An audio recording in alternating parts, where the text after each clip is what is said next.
والصلاة والسلام على نبيه المصطفى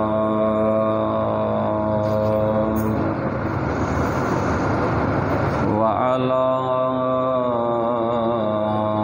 آله المجتبى وأصحابه نجوم الهدى.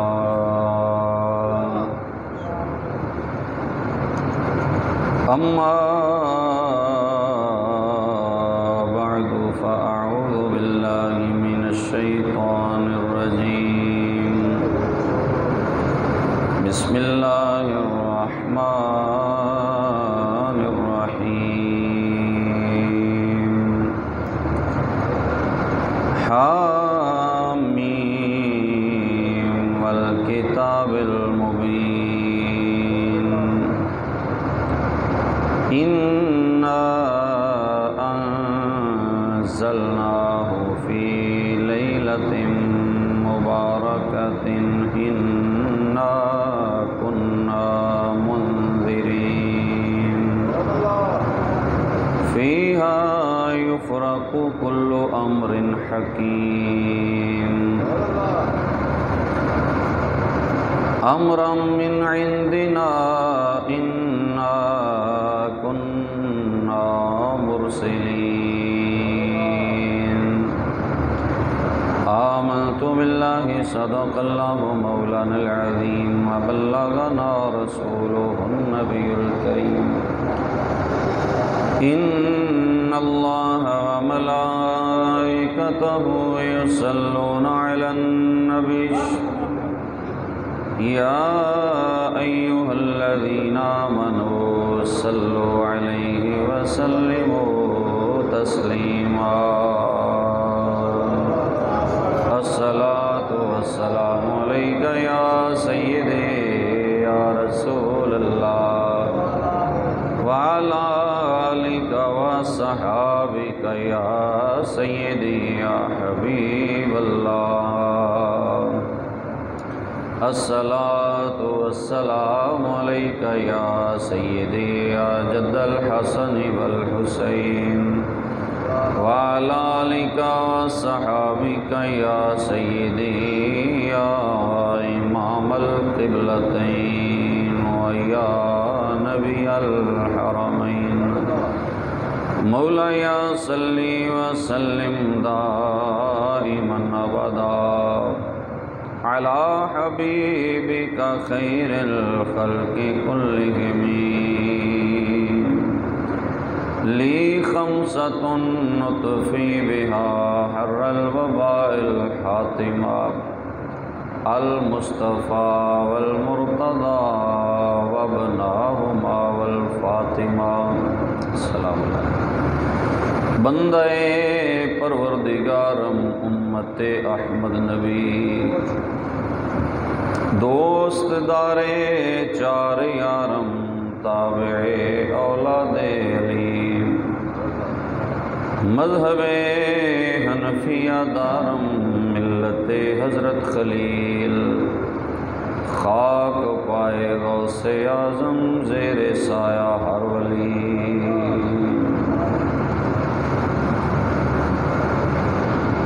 بعد از حمد و ثنا دوستان عزیز وقار، آج ماہ شعبان کی 14 تاریخ ہے اور آنے والی رات یہ 15 شعبان کی رات ہے جسے لیلۃ النصف من شعبان احادیث کے اندر نام دیا گیا. تو انشاءاللہ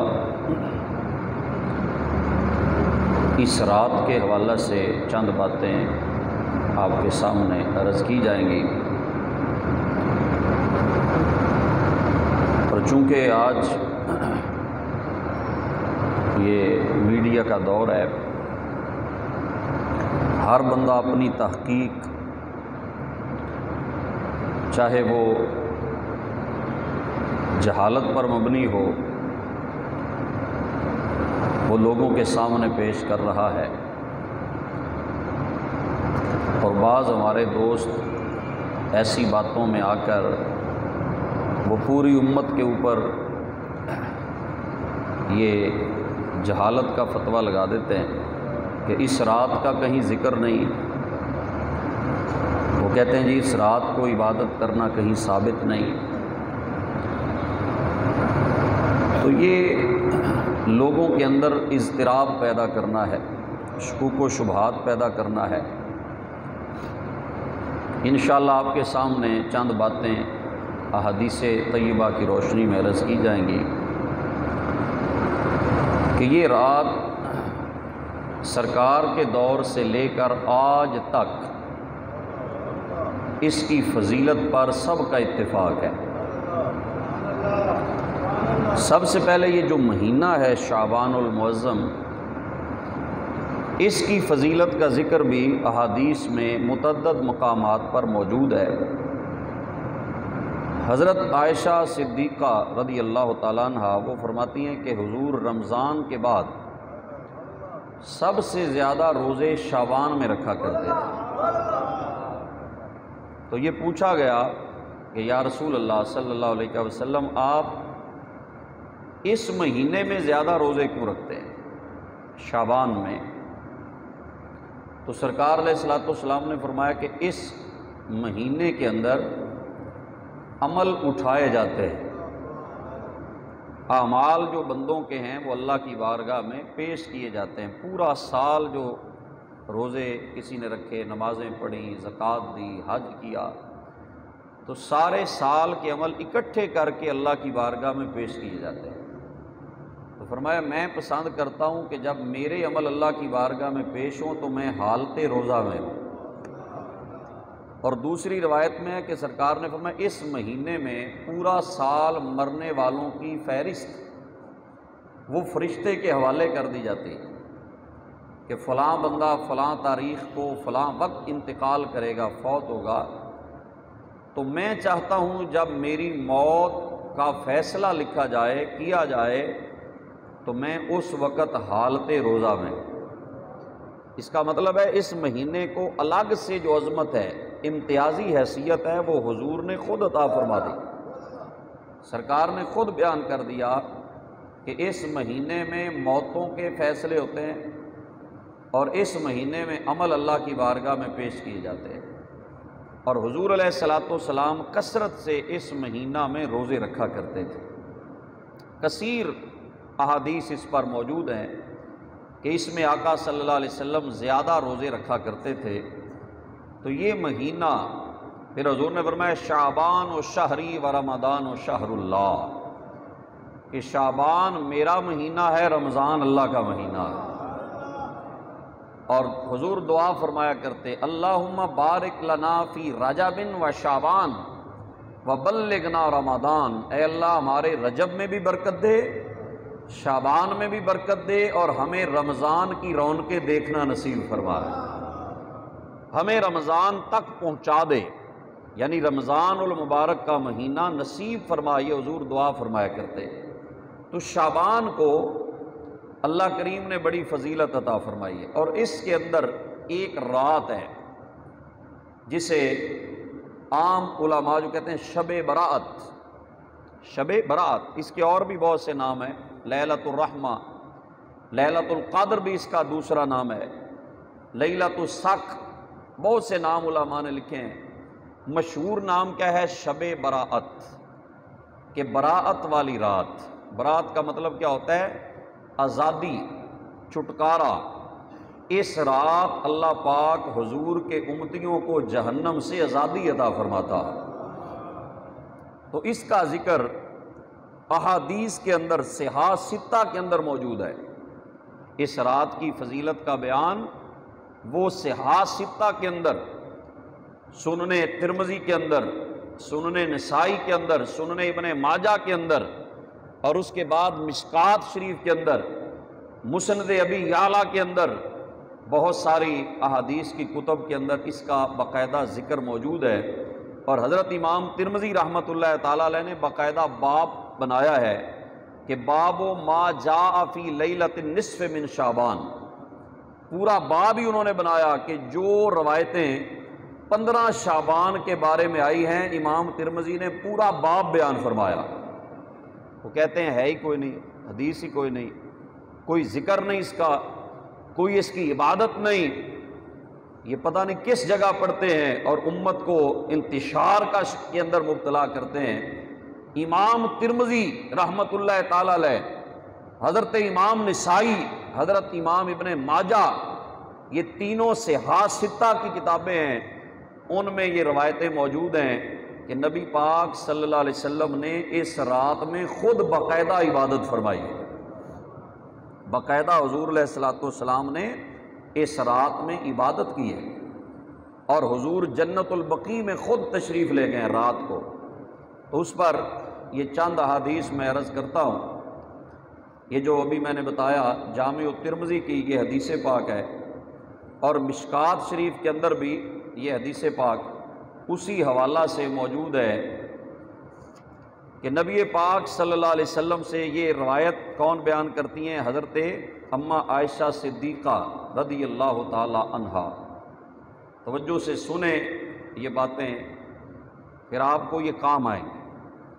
حضرت عائشہ رضی اللہ تعالیٰ عنہ ام المومنین، آپ فرماتی ہیں کہ رات کا وقت تھا، فقط تو رسول اللہ صلی اللہ علیہ وسلم لیلتاً، ایک رات تھی تو میں نے دیکھا کہ حضور بستر پر موجود نہیں، کہ سرکار اپنے بستر پر نہیں ہے، تو میں نے حضور کو ڈھونڈنا شروع کر دیا۔ تو ڈھونڈتے ڈھونڈتے کہاں پہنچی؟ فَإِذَا هُوَ بِالْبَقِيعِ، تو میں جب جنت البقیع میں گئی، جو قبرستان ہے جس میں صحابہ کے مزارات ہیں، فرماتی ہیں جب میں وہاں پہنچی تو وہاں سرکار تشریف فرما تھے، جنت البقیع میں حضور تھے۔ تو جب میں وہاں پہنچی، فقال، حضور نے فرمایا اکنت تخافین ان یحیف اللہ علیک ورسولہ، فرمایا عائشہ کیا تجھے یہ خوف تھا کہ اللہ اور اس کا رسول تیرے ساتھ ناانصافی کریں گے، تیری حق تلفی کریں گے؟ یعنی حضرت عائشہ رضی اللہ عنہ فرماتی ہیں کہ میرے دل میں یہ خیال آ گیا کہ حضور بستر پہ نہیں ہے، ہو سکتا ہے سرکار کسی اور زوجہ کے پاس چلے گئے ہوں، یہ دل میں خیال تھا۔ ابھی حضرت عائشہ نے بیان نہیں کیا، ابھی بولی نہیں، سرکار نے پہلے ہی بتا دیا، فرمایا عائشہ کیا تجھے یہ گمان تھا کہ اللہ اور اس کا رسول تیرے ساتھ ناانصافی کریں گے؟ یعنی بتایا کہ ایسے نہیں ہو سکتا، اللہ کا نبی ناانصافی نہیں کرتا۔ تو حضرت عائشہ فرماتی ہیں انی ظننت، یا رسول اللہ صلی اللہ علیہ وسلم انی ظننت، یا رسول اللہ میں نے یہ گمان کر لیا کہ انک اتی بعد نسائک، کہ آپ کسی اور زوجہ کے پاس چلے گئے ہیں، اس لیے میں آپ کو ڈھونڈنے لگ گئی۔ حضور ڈھونڈتے ڈھونڈتے یہاں آ گئی تو سرکار نے فقال ان اللہ تعالی ینزل لیلۃ النصف من شعبان الی السماء الدنیا، سرکار نے فرمایا عائشہ یہ رات جو ہے نا 15 شعبان کی رات ہے، اس رات اللہ تعالی جیسے اس کی شان کے لائق ہے وہ پہلے آسمان پر تجلی فرماتا۔ السماء الدنیا سے مراد کیا ہے؟ پہلا آسمان۔ تو اللہ پہلے آسمان پر نزول فرماتا ہے۔ تو علماء نے لکھا کہ اس سے مراد ہے اللہ کی رحمتیں نازل ہوتی ہیں، اللہ پاک کا فضل پہلے آسمان پہ اترتا ہے۔ تو حضور نے فرمایا اس رات اللہ پاک کی رحمت پہلے آسمان پر نازل ہوتی ہے، فَيَغْفِرُ لِأَكْثَرَ مِنْ عَدَدِ شَعْرِ غَنَمِ قَلْبِ، اور اللہ تعالیٰ اس رات قبیلہ بنی قلب جو ہے اس کی بکریوں کے بالوں کے برابر گناہ گاروں کی بخشش فرما دیتا ہے۔ قبیلہ بنی قلب جو ہے یہ اس کے بارے میں لکھا ہے علماء نے کہ یہ ایسا قبیلہ تھا عرب میں جس کی بکریاں سب سے زیادہ تھیں، تو بکریوں کے بالوں کے برابر، یعنی ایک بکری کے جسم پہ جتنے بال ہوتے ہیں بندہ گن نہیں سکتا، ساری زندگی بھی لگا رہے تو ایک بکری کے جو جسم پر بال ہیں وہ بندہ اس کی بھی گنتی نہیں کر سکتا۔ تو سرکار نے فرمایا قبیلہ بنو کلب کی جتنی بکریاں ہیں سب بکریوں کے بالوں کے برابر اللہ اس رات میری امت کے گناہ گاروں کی بخشش فرماتا ہے۔ قبیلہ بنی کلب، تو یہ کثرت کے لیے حضور نے فرمایا کہ بے شمار لوگوں کو اللہ اس رات بخشتا ہے، اللہ اس رات گناہ گاروں پہ نظر رحمت فرماتا ہے، ان لوگوں میں سے جن پر دوزخ واجب ہو چکی تھی۔ روایت میں آگے لفظ یہ ہیں کہ ممن استحق النار، ان لوگوں میں سے جو دوزخ کے مستحق بن چکے تھے، اس رات اللہ پاک ان لوگوں پہ نظر کرم فرماتا ہے۔ تو یہاں سے کیا سمجھ آیا؟ اس رات حضور نے خود عبادت فرمائی اور سرکار خود جنت البقیع میں گئے۔ یہ ہمارے جو اسلاف میں طریقہ چلتا آ رہا ہے نا شروع سے، آپ نے بھی جب سے ہوش سنبھالا ہوگا کہ لوگ رات کو قبرستان میں جاتے ہیں، کیا کرنے جاتے ہیں؟ وہاں ان کے لیے بخشش کی دعا مانگتے ہیں۔ قبرستان میں جتنے ہمارے مسلمان دفن ہیں ان کے لیے بخشش کی دعا کرتے ہیں اور وہاں پر جا کر اپنی آخرت کو یاد کرتے ہیں، اپنے لیے اللہ سے دعا کرتے ہیں۔ تو اس طریقے کو بدعت کہنا، گمراہی کہنا، یہ بہت بڑا فتویٰ ہے جو جہالت پر مبنی ہے۔ تو جاہلانہ فتووں سے بچیں۔ میرے آقا خود جنت البقیع میں جا کر یہ سنت قائم فرما رہے ہیں کہ اس رات قبرستان میں جانا مصطفیٰ کا طریقہ ہے۔ سمجھ آ گئی مسئلے کی؟ کوئی نہیں؟ کیوں جی؟ یاد رکھیں گے، یہ یاد بھی رکھنے ہیں یہ مسئلے۔ اب یہاں یہ میں آپ کو فنی اعتبار سے عرض کر دوں، بعض علماء کہتے ہیں یہ حدیث ضعیف ہے، وہ کہتے ہیں آپ یہ حدیث پیش کر رہے ہیں، یہ حدیث تو ضعیف ہے اور آپ ضعیف حدیث سے استدلال کر رہے ہیں، ضعیف حدیث جو ہے وہ قابل اعتبار نہیں۔ تو بھائی ضعیف حدیث جو ہے وہ فضائل کے اندر اور اعمال کے اندر بالاتفاق قابل قبول ہے۔ کیوں جی؟ ضعیف حدیث بھی قابل قبول ہے، اور جتنا کہ ہم ظاہر ثابت کرنا چاہتے ہیں، مستحب عمل ثابت کرنا چاہتے ہیں، تو یہ ضعیف حدیث سے بھی ثابت ہے۔ ضعیف حدیث جو ہوتی ہے اس کا مطلب سند میں تھوڑی سی کمزوری ہے، بالکل من گھڑت حدیث نہیں ہے، جھوٹی روایت نہیں ہے، سند میں کچھ کمزوری ہے۔ اور پھر ویسے بھی اگر ایک حدیث ضعیف بھی ہو اور وہ 2-3 سندوں سے روایت ہو جائے تو وہ ضعیف نہیں رہتی، بلکہ 2-3 سندیں مل جائیں تو وہ حدیث بھی صحیح حدیث ہو جاتی ہے۔ تو یہ ضعیف بھی اگر ہو تو ہمیں کوئی نقصان نہیں ہے۔ ضعیف حدیث پر بھی اگر کوئی عمل کر لے گا تو اللہ کی رحمت سے امید ہے کہ اللہ اس بندے کو جزا عطا فرمائے گا، اللہ اس بندے کو جزا دے گا۔ اعلیٰ حضرت امام احمد رضا خان بریلوی رحمۃ اللہ علیہ، ان کے بارے میں ایک روایت پڑھ رہا تھا کہ وہ حج پہ جب گئے نا تو بارش میں طواف کر رہے تھے، بارش ہو رہی تھی اور طواف کر رہے تھے، تو اس سردی کی وجہ سے بخار ہو گیا۔ تو کسی نے کہا حضور آپ نے یہ بارش میں کیوں طواف کیا؟ سنیے ذرا، بات بڑی سمجھنے والی۔ انہوں نے فرمایا کہ میں نے ایک حدیث پڑھی ہے کہ جو بارش کے اندر کعبے کا طواف کرتا ہے وہ رب کی رحمت میں تیرتا ہے۔ جو بارش کے اندر کعبے کا طواف کرے وہ کیا کرتا ہے؟ وہ اللہ کی رحمت میں تیرتا ہے، رحمت الہی کے دریا میں غوطے لگاتا ہے۔ اس بندے نے آگے سے بھلا کیا کہا؟ اس نے کہا حضور یہ ضعیف حدیث ہے، یہ حدیث کیا ہے؟ ضعیف ہے، اس کی سند ضعیف ہے۔ آپ نے فرمایا سند تو ضعیف ہے، اللہ کی رحمت سے امید پکی ہے۔ فرمایا سند ہی حدیث کی ضعیف ہے نا، رب کی رحمت پہ امید تو کچی نہیں نا، وہ کریم ہے، وہ چاہے تو ضعیف حدیث پر عمل کرنے سے بھی اجر عطا فرما دیتا ہے۔ تو یہ حدیث ضعیف بھی ہو تو ہمیں نقصان کوئی نہیں، اور ویسے بھی حدیث ضعیف نہیں ہوتی، حدیث کی سند ضعیف ہوتی ہے۔ کیوں جی؟ سند کے اندر کوئی کمی ہوتی ہے، ورنہ حدیث تو نبی پاک صلی اللہ علیہ وسلم کی ہے، حضور کی حدیث تو ضعیف نہیں نہ ہو سکتی۔ سند میں کمزوری بھی ہو، ضعف بھی ہو، تو فضائل کے اندر اور اعمال کے اندر وہ حدیث قابل عمل ہوتی ہے۔ تو پتہ چلا یہ حدیث بھی قابل عمل ہے۔ اگر کوئی اس رات قبرستان میں جائے دعا کرنے کے لیے، کوئی اس رات میں مسجد میں نوافل پڑھے، ذکر کرے، عبادت کرے، تو اللہ کی رحمت سے امید ہے کہ اللہ اس کو اجر ضرور عطا فرمائے گا، کیونکہ وہ کریم ہے۔ اس نے کون سا مفتیوں سے پوچھ کے ثواب دینا ہے؟ کیوں جی؟ اللہ نے کسی مفتی سے پوچھ کر ثواب نہیں دینا، کسی عالم سے پوچھ کے ثواب نہیں دینا، خزانے اس کے ہیں۔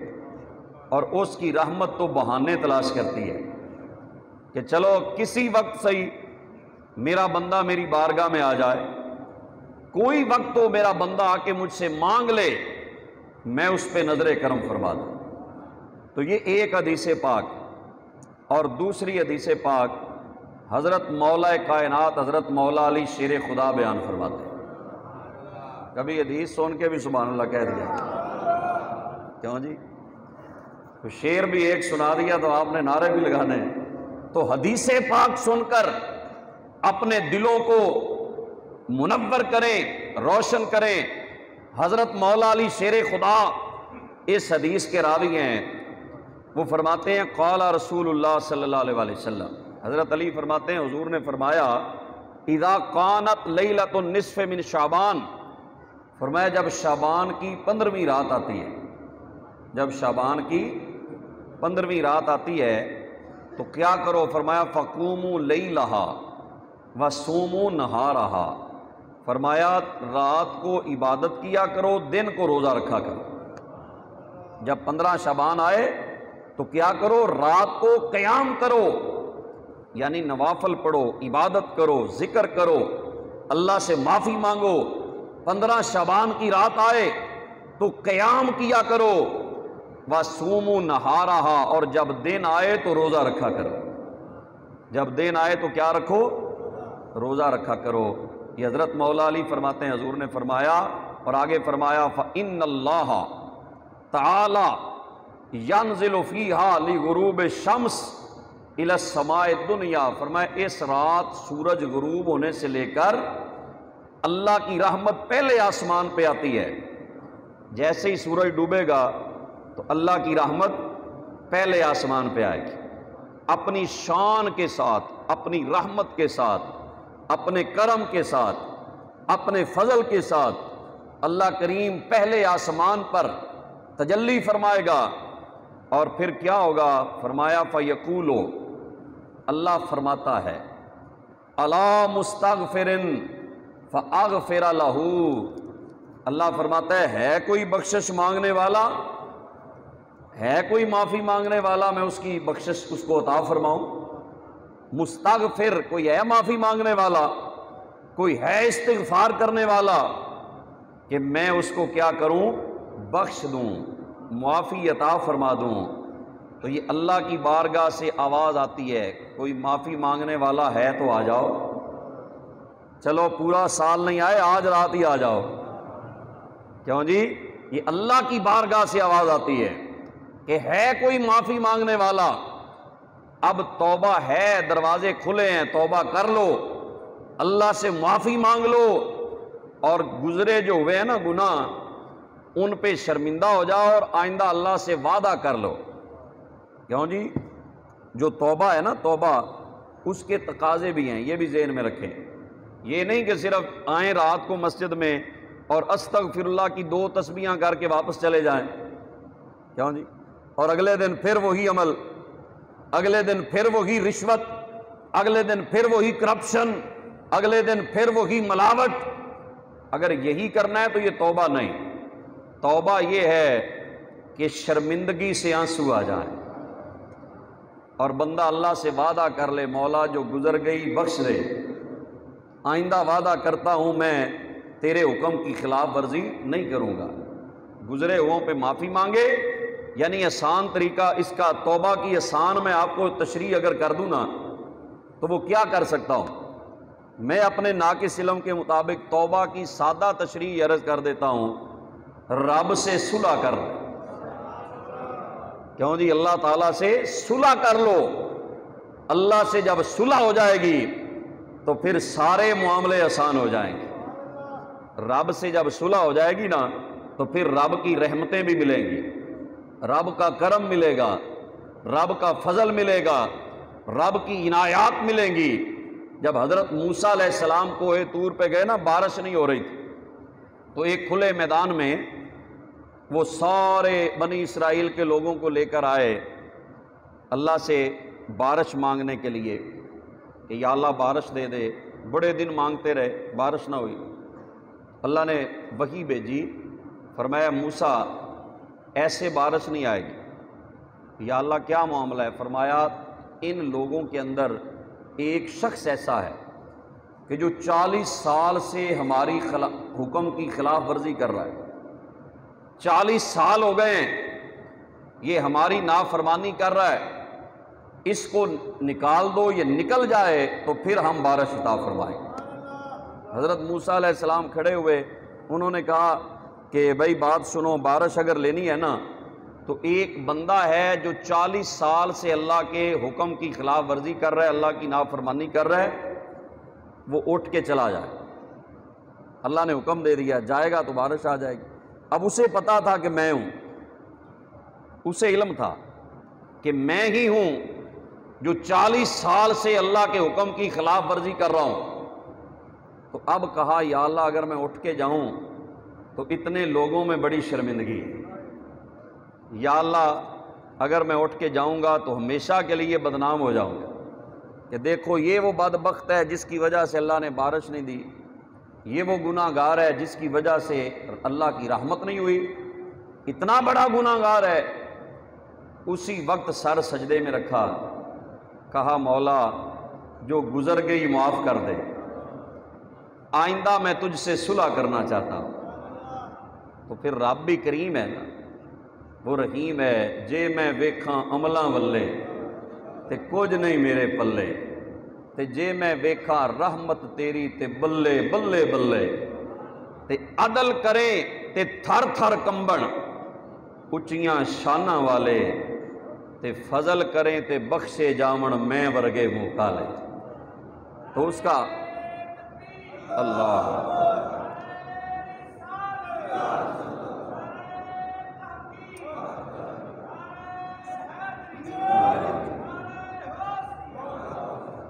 تو اللہ کی رحمت مانگی، اس نے کہا مولا معاف کر دے۔ یا اللہ مجھے پتا چل گیا میں ہی ہوں، لیکن ہوں تو تیرا ہی، جیسا بھی ہوں، گناہ گار ہوں، نکما ہوں، کمزور ہوں، سست ہوں، غافل ہوں، لیکن مولا بندہ تو تیرا ہی ہوں نا۔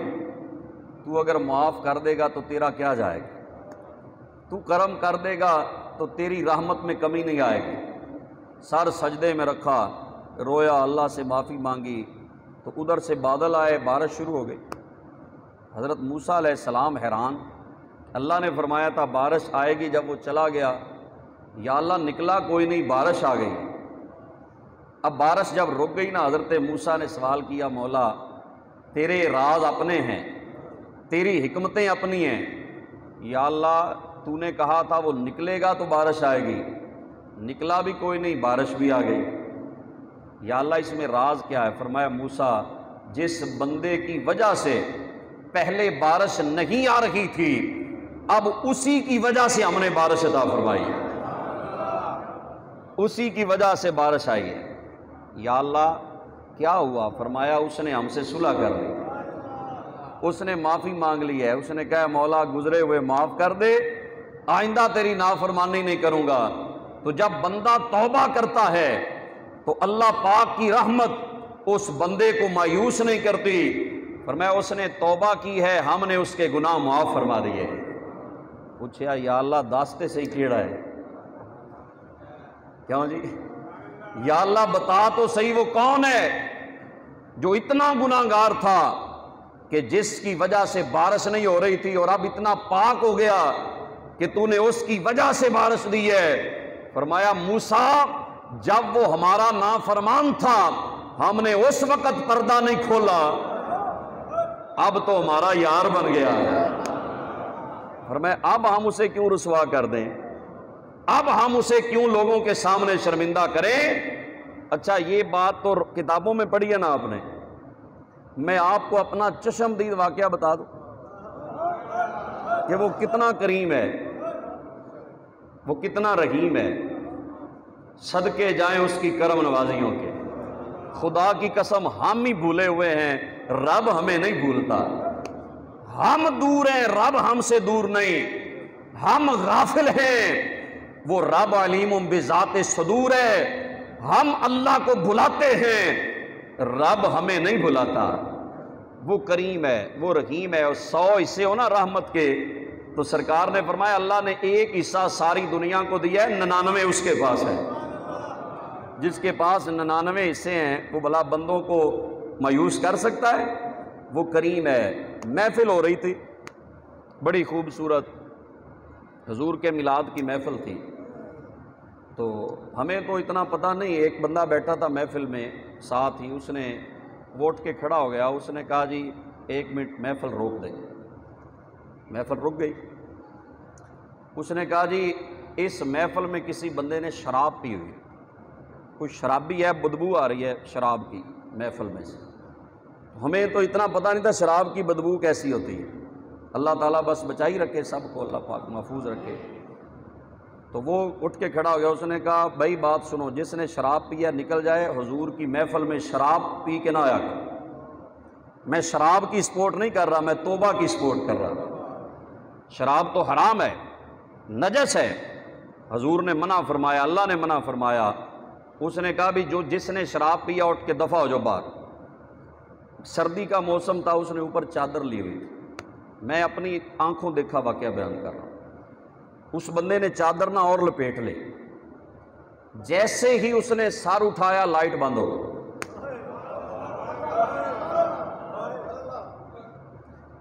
لائٹ بند ہو گئی، وہ نکل گیا، ہمیں نہیں پتا چلا وہ کون تھا کون نہیں تھا، جیسے ہی باہر نکلا لائٹ آ گئی۔ میں نے کہا مولا تو اتنا کریم ہے، اتنا مہربان ہے کہ تو اپنے گناہ گار سے گناہ گاروں پہ بھی پردے ڈالتا ہے، تیری صفت ستار ہے۔ اور پھر اللہ کا کرم ایسا ہوا اس بندے نے اس گناہ سے توبہ کر لی۔ وہ کریم ہے، وہ رحیم ہے۔ اور میاں محمد بخش نے کیا کہا تھا، چلو تسی بھی راضی ہو جاؤ، کہ ایک گناہ میرا ماں پیو ویکھے، او ایک گناہ میرا ماں پیو ویکھے،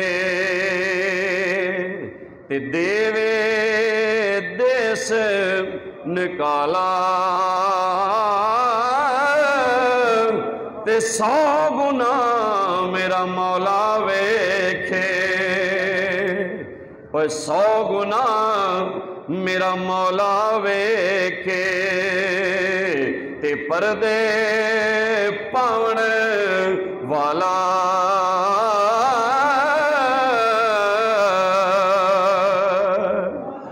تے پچھلی راتی رحمت رب دی، او پچھلی راتی رحمت رب دی، تے کرے بلند آوازاں،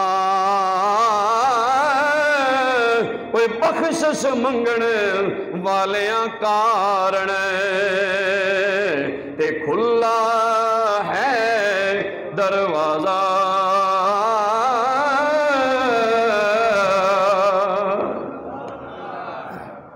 کتنا کریم ہے، کتنا مہربان ہے۔ ماں بیٹے پہ اتنی مہربان نہیں جتنا رب اپنے بندے پہ مہربان ہے، لیکن ہم بھولے ہوئے، ہم رب سے دور ہو رہے ہیں۔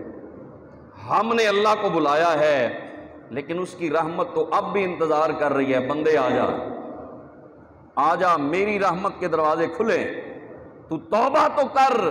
مولا علی شیر خدا فرماتے ہیں، اللہ فرماتا ہے الا مستغفرن فاغفر لہ، اللہ فرماتا ہے کوئی ہے بخشش مانگنے والا کہ میں اس کو بخش دوں، اس کی توبہ قبول کر لوں۔ اللہ کی رحمت آوازیں دیتی ہے کہ کوئی معافی مانگنا چاہتا ہے تو مانگ لے، کوئی توبہ کرنا چاہتا ہے تو توبہ کر لے، اور پھر فرمایا الا مسترزقن فارزقہ، کوئی رزق مانگنے والا ہے تو مانگ لے، رزق مانگنے والا ہے تو مانگ لے، میں اس کو رزق عطا فرما دوں۔ رزق مانگو اللہ سے۔ اس رات اللہ کی رحمت خاص انداز کے اندر، خاص شان کے ساتھ یہ پہلے آسمان پہ جلوہ گر ہوتی ہے کہ کوئی رزق مانگنے والا ہے تو مانگ لو۔ اور آگے فرمایا الا مبتلا فاعافیہ، فرمایا ہے کوئی مصیبت میں مبتلا جو مجھ سے مانگے میں اس کو مصیبت سے نجات عطا فرما دوں، اس کو عافیت عطا کر دوں، اس کو سکون عطا کر دوں، اس کو سکھ عطا کر دوں۔ کوئی مانگنے والا ہے تو آ جائے۔ تو یہاں تک الا قضا حتی یطلع الفجر، مولا علی پاک فرماتے ہیں صبح تک یہی آوازیں آتی رہتی ہیں جب تک فجر طلوع نہیں ہو جاتی۔ جب فجر طلوع ہو جاتی ہے تو پھر وہ رحمت کی آواز ختم ہوتی ہے، بند ہوتی ہے، اختتام پذیر ہوتی ہے۔ ساری رات اللہ پاک کی رحمتیں بندوں کو آواز دیتی ہیں کہ بندو آ جاؤ، مانگ لو، سوال کر لو، جو بھی مانگو گے کریم رب عطا فرمائے گا۔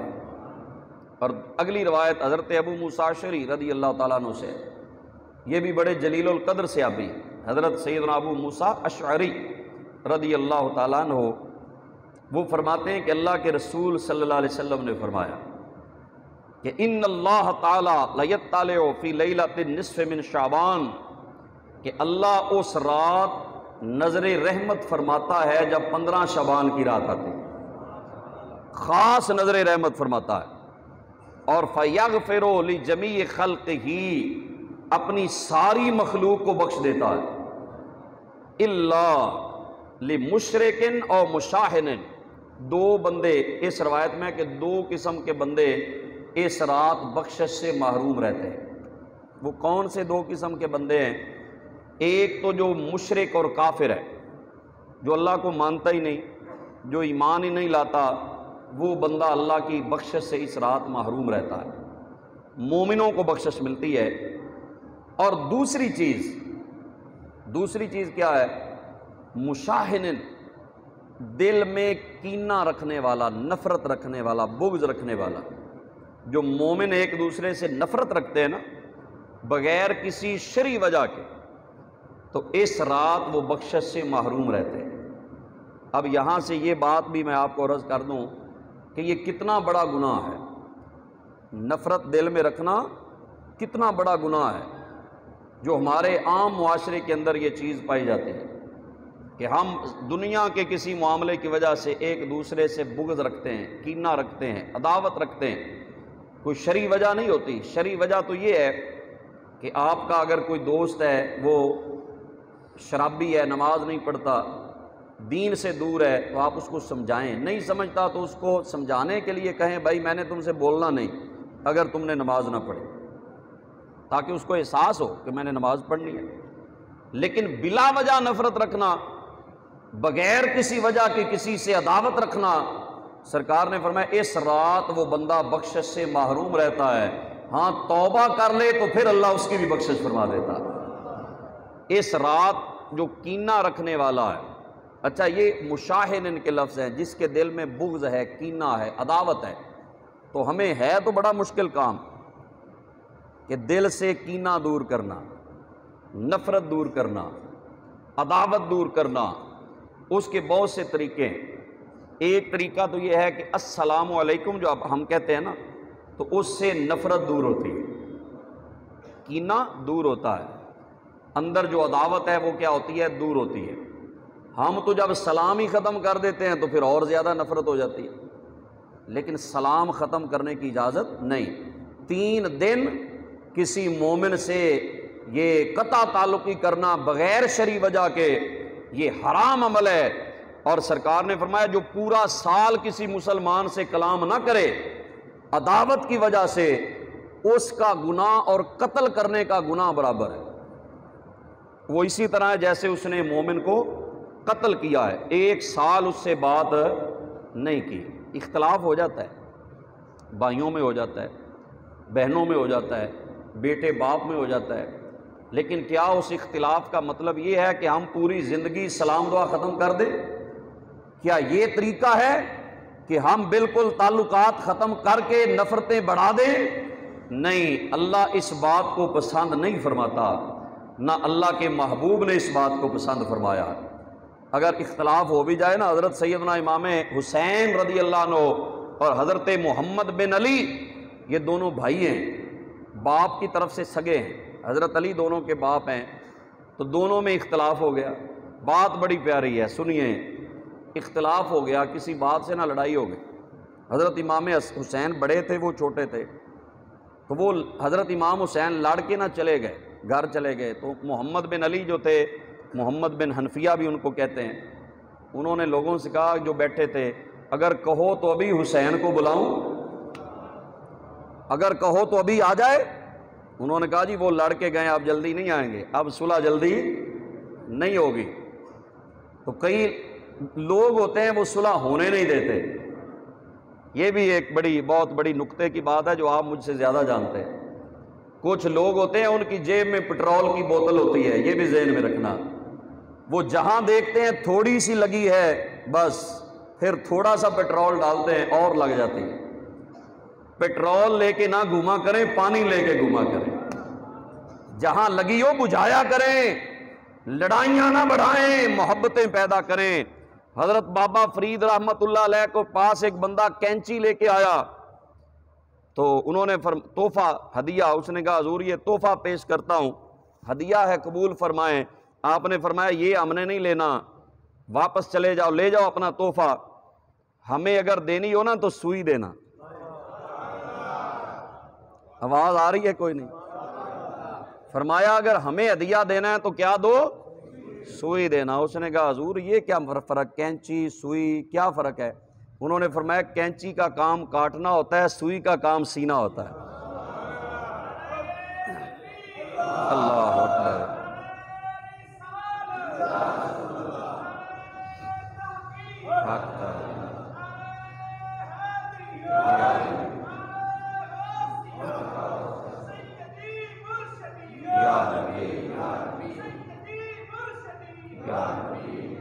فرمایا فقیر جو ہوتے ہیں نا وہ کاٹنے والوں کو پسند نہیں کرتے، سینے والوں کو پسند کرتے ہیں۔ تو یہ حضرت امام حسین رضی اللہ تعالیٰ عنہ چلے گئے، انہوں نے ایک رکا لیا، کاغذ لیا، اس پہ لکھا۔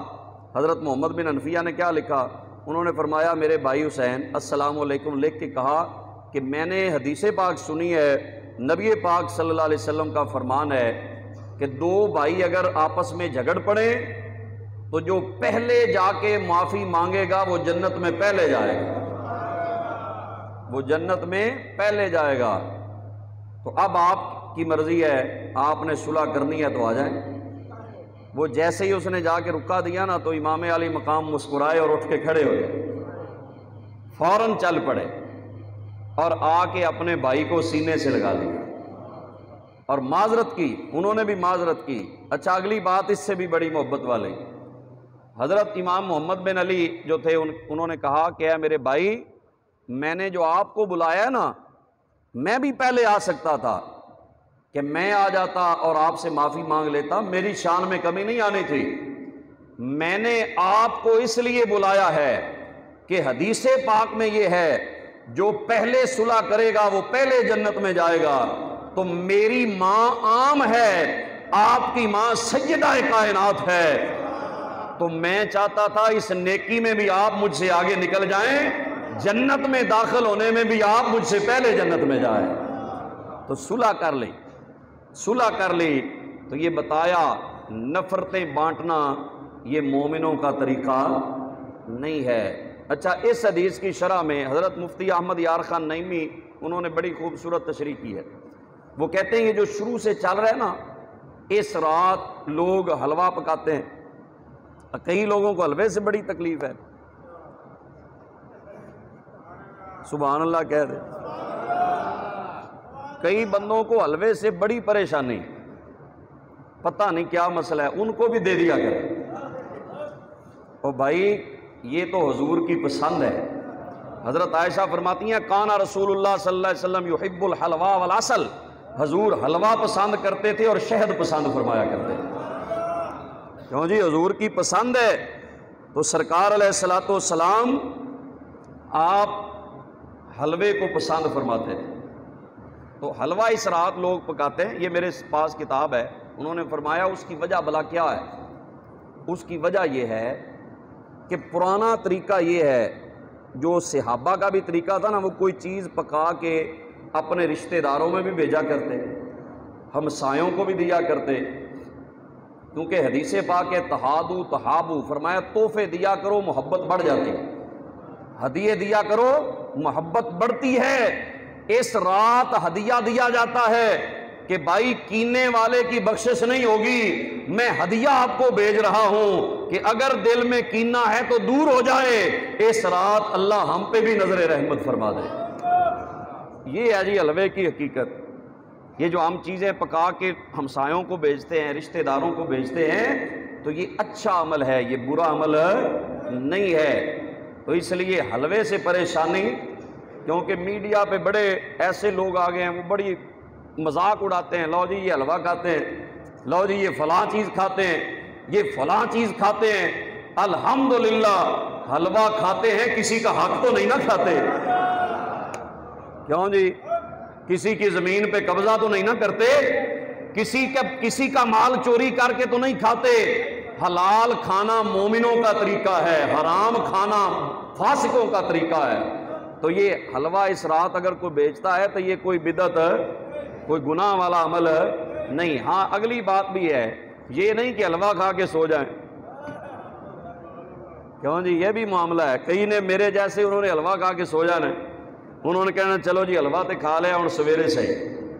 تو حلوہ کھا کے سونا نہیں، رات اپنے رب کی عبادت کرنی ہے، اللہ سے معافی مانگنی ہے، اللہ کریم سے دعائیں کرنی ہیں، اللہ پاک سے رحمت کا سوال کرنا ہے، سجدے کرنے ہیں۔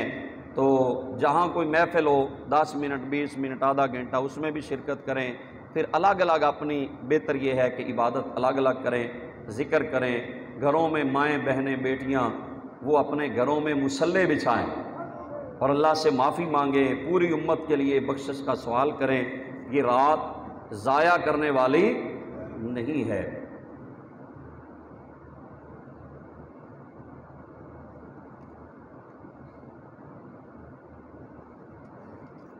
جی دعاؤں کی قبولیت کے بعد، یہ سوال ہیں دو چھوٹے چھوٹے میں فرض کر، دعاؤں کی قبولیت کے بعد اللہ کا شکریہ ادا کرنے کا بہتر طریقہ کیا ہے؟ تو بہتر طریقہ یہ ہے کہ جو چیز اللہ پاک نے دعا کی وجہ سے دی ہے اس کو ایسے استعمال کریں جیسے اللہ کا حکم ہے۔ جی آپ نے دعا کی یا اللہ رزق حلال دے، رب نے بڑا دے دیا، اب آپ اس کی زکوٰۃ ہی نہیں دیتے تو نہ شکری ہو گئی۔ اب آپ اس کو غلط کاموں میں استعمال کرتے ہیں، نہ شکری ہو گئی۔ اللہ نے اگر رزق حلال دے دیا ہے کثیر وافر تو اس کی زکوٰۃ دیں، اس کو اللہ کی راہ میں خرچ کریں، اس کا جو حق ہے وہ ادا کریں، اور جو جہاں خرچ کرنے کے مواقع ہیں وہاں خرچ کریں۔ تو جو چیز اللہ دیتا ہے دعاؤں کے بعد اس چیز کا استعمال درست کریں، اس کا غلط استعمال نہ کریں۔ شکر کا سب سے بہتر طریقہ یہی ہے۔ اور یہ آج رات بیری کے پتوں سے نہا سکتے ہیں، تو یہ سب سے پہلے میں آپ کو عرض کر دوں، ایک ہوتا ہے شرعی حکم، شریعت کا حکم، ایک ہوتا ہے کوئی طبی مشورہ، یہ بات ذہن میں رکھیں، ایک ہوتا ہے شرعی حکم اور ایک ہوتا ہے کسی ڈاکٹر یا حکیم کا مشورہ۔ ڈاکٹر آپ کو کہتا ہے جی آپ نے نا روزانہ جب بھی نہانا ہے گرم پانی سے نہانا ہے، آپ کی صحت ٹھیک رہے گی۔ یہ شریعت کا حکم نہیں، ڈاکٹر کا اپنا ایک طب کو دیکھ کر یہ ایک فیصلہ ہے۔ شریعت میں یہ حکم کہیں بھی نہیں کہ اس رات بیری کے پتوں سے نہائیں، یہ بات میری ذہن میں رکھیں، اس کو الٹ بھی نہیں لینا۔ احادیث میں اس کا کہیں ذکر نہیں۔ جو عاملین ہیں، جو ان چیزوں جادو ٹونوں کو سمجھنے والے لوگ ہیں کہ یہ کس کس چیز سے جادو کی رکاوٹ ہو سکتی ہے، ان لوگوں نے یہ بیان کیا ہے، جن میں بڑے بڑے علماء میں سے حضرت علامہ مفتی احمد یار خان نعیمی، انہوں نے لکھا ہے کہ یہ جادو ٹونے سے محفوظ رہنے کا ایک طریقہ، ایک سمجھے طبی طریقہ یہ ہے کہ اس رات بیری کے 7 پتے ابال کے اس سے غسل کیا جائے۔ یہ طبی حکم ہے، یہ شریعت کا حکم نہیں، یہ بھی نہیں، کئی بندے صرف بیری کے پتوں سے نہا کے وہ سو جائیں پھر ٹھیک ہے اور جادو تو بچ گئے۔ بھائی جادو سے بچنا چھوٹی بات ہے، اللہ کی ناراضگی سے بچنا بڑی بات ہے۔ تو اس رات کو ضائع نہیں کرنا۔ اپنی انشاءاللہ مسجد میں بھی محفل ہوگی، ذکر ہوگا، تسبیح نماز ہوگی، تو اس میں بھی شرکت فرمائیں عشاء کی نماز کے بعد۔ اللہ کریم عمل کی توفیق عطا فرمائے۔ وما علیہ الا البلاغ۔